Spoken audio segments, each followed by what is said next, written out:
troubles causés par les esprits des eaux.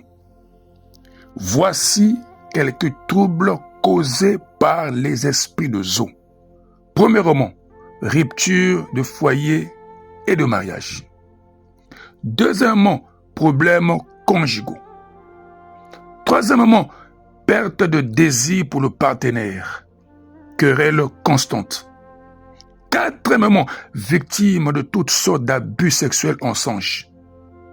Cinquièmement, fibrone installée par la sorcellerie.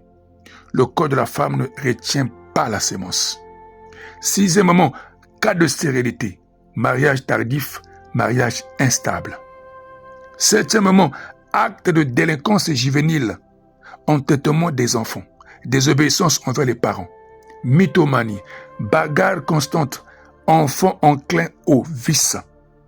Huitièmement, la vie, les biens, la destinée sont attachés dans l'eau.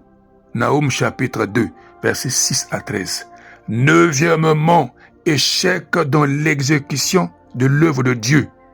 Échec des églises. Dixièmement, échec dans les affaires. Et enfin, onzièmement, cible de flèches de sorcellerie et de toute forme de harcèlement et de manipulation spirituelle en esprit. Naoum chapitre 3, verset 14. Psaume 97, verset 7.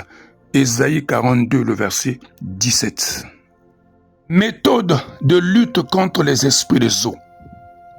Premièrement, retrouvez les pistes de votre prise en otage par cet esprit en cherchant l'Éternel, en jeûnant et en priant, en posant des questions et en faisant des prières investigatrices.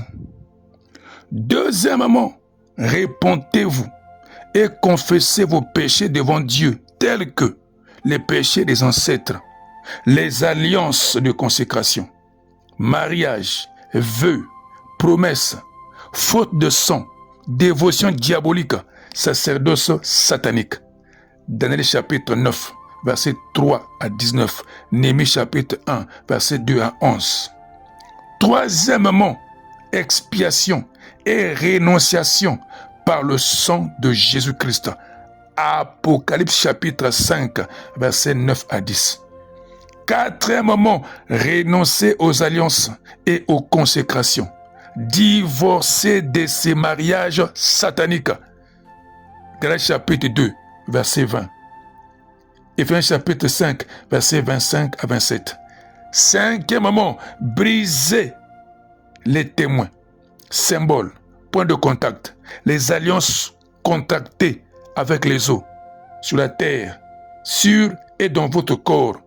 Ordonnez aux esprits des eaux de s'en aller de votre corps au nom de Jésus-Christ. Ésaïe 44, le verset 25. Sixièmement, combattez spirituellement les registres, les dossiers et les traces conservées dans les cieux et dans les eaux. Parlez aux éléments que sont le soleil, la lune et les étoiles. Psaume 21, versets 6 à 8. Septièmement, demandez à un homme de Dieu oint qui répond à un appel dans ce domaine de combat de prier pour vous.